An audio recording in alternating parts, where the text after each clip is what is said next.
1493. Columbus returns to the Americas, but this time, it's not just exploration. It's the start of something that will forever change the lands, the people, and the course of history. What really happened on his second voyage, and why did it mark the beginning of colonization?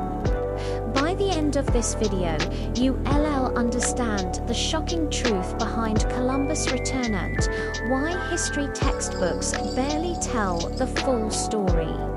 To understand the second voyage, we have to quickly revisit the first. In 1492, Columbus sailed west searching for a new route to Asia, but instead landed in the Americas. He returned to Spain with gold trinkets, exotic plants, and several captured indigenous people, convincing Queen Isabela and King Ferdinand that he'd found lands of immense wealth. This report electrified the Spanish court. They weren't just curious anymore, they were motivated. They wanted to secure these new lands for Spain, extract their resources, and spread Christianity. So they quickly sponsored a second, much larger expedition. This wasn't a small crew of explorers. It was a fleet of 17 ships carrying over 1,200 men. The mission was clear: establish a permanent Spanish settlement, exploit the resources, and begin converting the native population.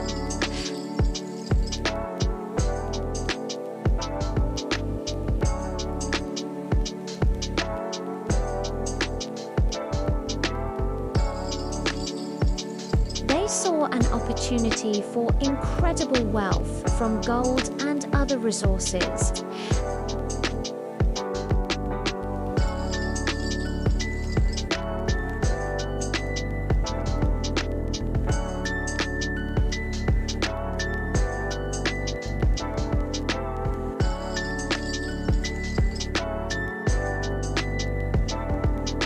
The crew for this voyage was carefully selected to build a colony. It wasn't just sailors. They brought soldiers for defense, priests for conversion, farmers to grow crops, and craftsmen to build a settlement. This was a blueprint for a new society transplanted from Europe.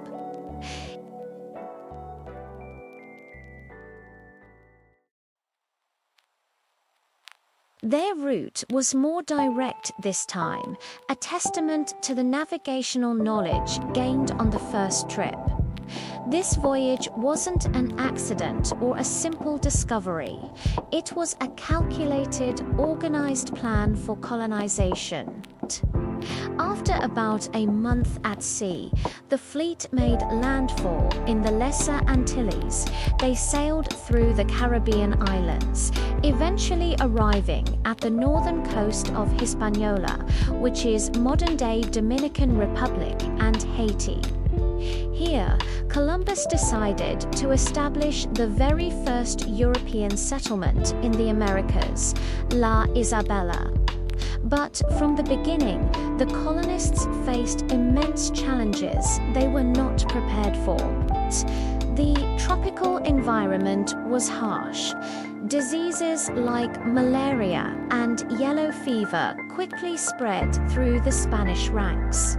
The food they brought from Spain spoiled in the heat, and their European crops failed to grow in the unfamiliar soil. Early interactions with the local Taino people were initially a mix of curiosity and trade. But this quickly soured as the Spanish demands for gold and labor grew. La Isabela was meant to be a permanent foothold, but it soon became a place of hunger, sickness, and growing conflict. How did the Taino respond to this sudden European invasion? Before the arrival of Columbus, Hispaniola was home to the Taino people, a vibrant and complex society. They lived in villages, farmed the land, and had rich cultural and spiritual traditions.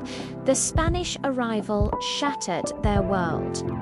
Columbus and his men immediately began to implement a system of forced labor. The Taino were compelled to mine for gold to meet the quotas set by the Spanish. Those who failed to deliver enough gold faced brutal punishments. Many were captured and enslaved, forced to work on colonial building projects, or shipped back to Spain. But the most devastating impact came from diseases the Europeans brought with them. The Taino had no immunity to illnesses like smallpox, measles, and influenza.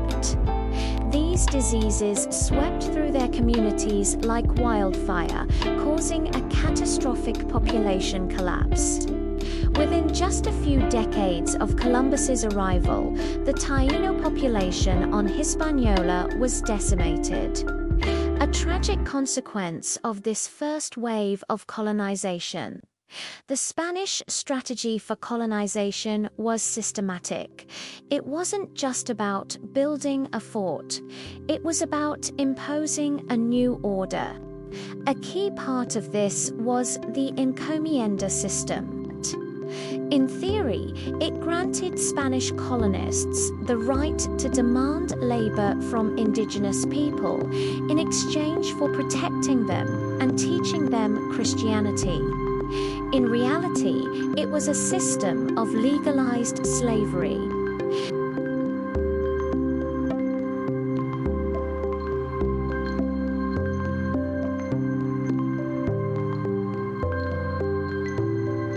Churches were built, and traditional Taino religious practices were suppressed, often violently. Simultaneously, the focus was always on resource extraction.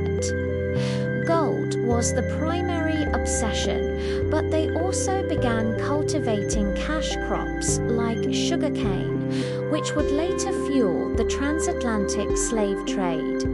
This wasn't an accidental outcome. It was the deliberate execution of a colonial plan to control territory, exploit labor, and extract wealth for the Spanish Empire.